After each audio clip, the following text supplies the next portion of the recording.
불완전하게 완전해지다. 연어를 줘도 못 먹는 여행자. 발디비아. 이왕이면 이란 말이 있다. 어차피 그렇게 할 바에는 이란 뜻의 부사다. 발디비아가 그랬다. 이왕이면 들르는 게 좋지 않아? 칠레의 푸콘에서 아르헨티나의 바릴로체까지 버스로 7시간이 걸리는데 중간에 위치한 발디비아에 살짝 들르기로 했다. 조용하고 깨끗해 쉴만한 지역이라 했고 값싼 해산물로 배를 채울 수 있다고도 했다. 세계에서 가장 긴 영토가 바다에 인접해 있는 칠레까지 와서 제대로 된 해산물을 먹지 못한 터라 설레었다. 블로그를 찾아보니 냄비에 가득 담긴 홍합이 1,000원, 내 사랑 연어는 1kg에 4,000~5,000원이었다. 게다가 얼마나 싱싱할 소냐. 발디비아는 카예카예 강과 크루세스 강이 합류하여 발디비아 강을 이루는 지점에 위치하고 태평양이 18km밖에 떨어져 있지 않다. 푸콘에서 버스를 타고 3시간 만에 발디비아에 도착했다. 론리 플래닛에서 추천한 숙소를 잡고 다음날 시장이 열리길 기다렸다. 밥보다 연어를 더 많이 얹어서 연어 덮밥을 먹을 거야. 이런 생각을 하면서 말이다. 강 인근의 수산물 시장은 생각보다 작아서 놀랐다. 직진의 시장을 왕복하는데 5분 정도, 중간에 연어에 한눈 팔면 10분 정도 걸렸다. 혹시 이런 시장이 여러 개 산재하나 했는데 그곳이 가장 크고 거의 유일한 수산물 시장이라고 했다. 대형마트는 몇 군데 있었다. 하긴 크기가 무슨 상관인가. 싸고 싱싱하면 됐지. 우선 홍합을 한 바가지 샀고 포차 조개탕을 만들 조개도 샀다. 연어는 부위별로 생김새가 달라서 좀 당황했다.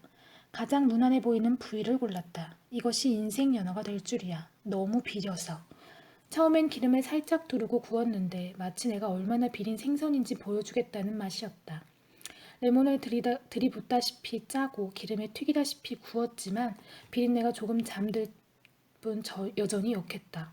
한동안은 연어를 먹지 못할 것만 같아 라며 연어를 냉동고에 기부했다.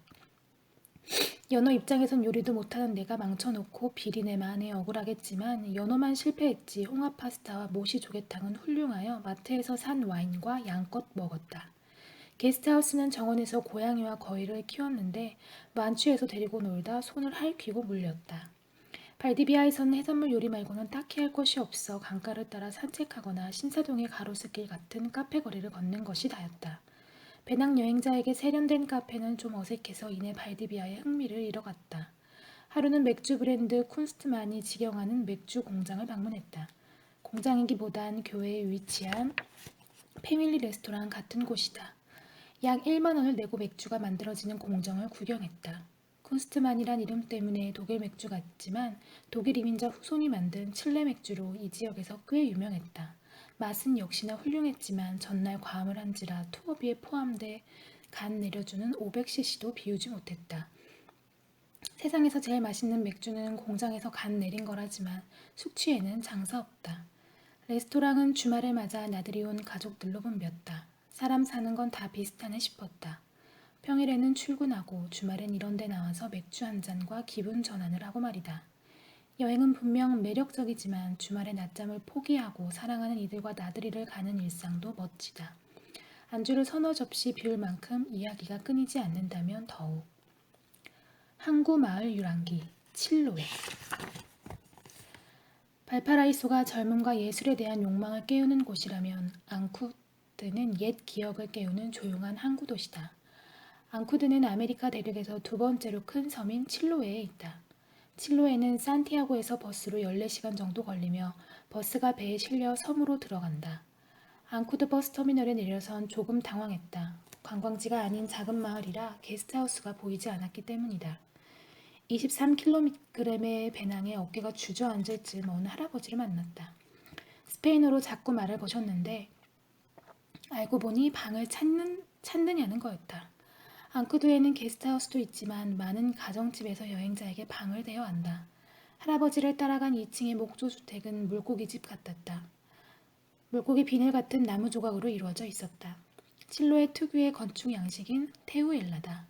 마을을 돌아보니 대부분 테우엘라로 지은 목조 건물이다. 칠로에는 나무가 풍부해서 150개의 목조 교회로도 유명하다. 유네스코에서 14개의 교회를 세계유산으로 지정해 여행자는 이를 따라 여행 루트를 정하기도 한다. 나도 앙쿠드에 이어 칠로의 남쪽의 카스트로, 달카우에, 아차오 등의 교회를 보러 다녔다. 할아버지의 짐은 인테리어 잡지를 구독하는 할머니의 센스가 묻어났다. 누가 이 집안의 왕인지 보여주는 할머니 위주의 사진들, 정교한 꽃무늬의 티포 세트, 하얀 레이스 커튼이 아름다웠다. 게스트하우스에서 느낄 수 없는 가정집 특유의 달콤한 부엌 냄새가 돌았다. 짐을 풀고 할아버지의 단골집인 해산물 식당에 갔다. 식당에선 다들 1인 1 쿠란토를 하고 있었다. 칠로에에선 쿠란토를 먹어봐야 한다. 돌을 뜨겁게 데워 그 위에 닭, 소세지, 물고기, 조개 등을 익힌 육해공 찜이다. 솔직히 연속으로 먹으니 비릿한 감이 있긴 했다. 그렇게 매일 앙쿠드에 항구를 할 일 없이 산책하고 저녁이면 낡은 식당에 들어가 쿠란토를 안주 삼아 맥주를 마셨다. 밤이 깊어 집으로 돌아가는 길엔 어부들의 피곤을 달래줄 섹시바의 간판에 불을 켜졌다. 간판 속 벗은 여자는 야하지 않고 정겨웠다. 중앙 광장에선 조용한 마을이 지루한 10대들이 노래를 틀고 비보잉을 했다. 남미 여행자들의 단톡방에 들어가니 누군가 이런 글을 올렸다. 앙쿠드를 떠나려야 떠날 수가 없네요. 앙쿠드에서 남쪽으로 내려가면 칠로의 중심 도시 카스트로가가 있다. 터미널에서 내려 배낭을 메고 여기저기 게스트하우스를 찾으러 다녔다.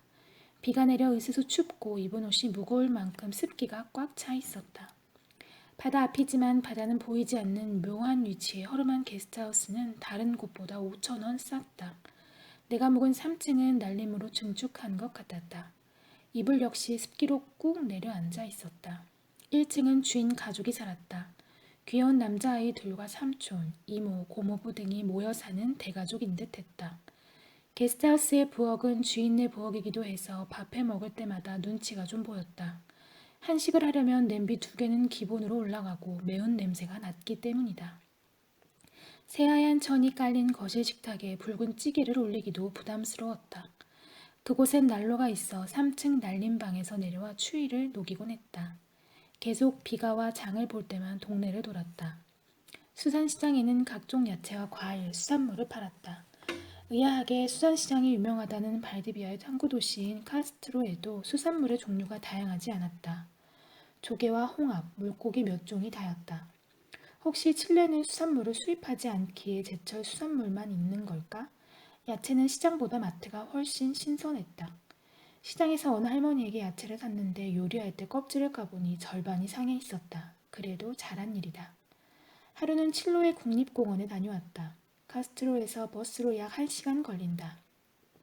제주도 곶자열과 비슷하다지만 역시나 다르다. 곶자알은 울창한 나무가 하늘 지붕을 덮은 큰 방 같았는데 여긴 녹음이 퍼진 바다 같았다.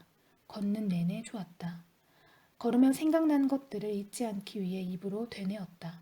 거센 바람에 흔들리는 숲의 소리는 파도와 비슷했다. 파도가 바다의 아름다움, 비밀, 무서움, 기묘함, 이야기를 해변으로 밀어내듯이 숲도 그랬다. 숲에서 뿜어져 나오는 차갑고 무거운 공기, 묵직한 울림, 깊이 들어갈수록 비밀이 쏟아질 듯한 설렘과 한편의 두려움까지. 숲과 바다는 닮았다. 칠로의 국립공원에서 나와 식당에 들러 카수엘라를 시켰다. 감자탕 맛이 나는 숲으로 칠로의 대표 음식이다. 관광지 앞 식당은 역시나 별맛이 없었다. 여전히 비가 내렸다. 함께 온 일행과 싸웠다. 공용 자금인데 내가 9,000원짜리 카수엘라를 시켰기 때문이다. 나는 여행에 왔으면 그곳의 대표 음식을 먹어봐야 한다고 생각했고 일행은 이기적이라 생각했다. 모두 맞는 말이었다. 하지만 섭섭해서 울고 말았다. 우리는 비에 젖은 채로 버스에 올라타 아무 말도 하지 않았다. 카스트로에서 버스를 타고 1시간을 달려 달카오에 갔다. 이곳 역시 작은 항구 마을이다. 도착 첫날 내내 비가 왔다. 날씨 탓인지 여기도 춥고 우울했다.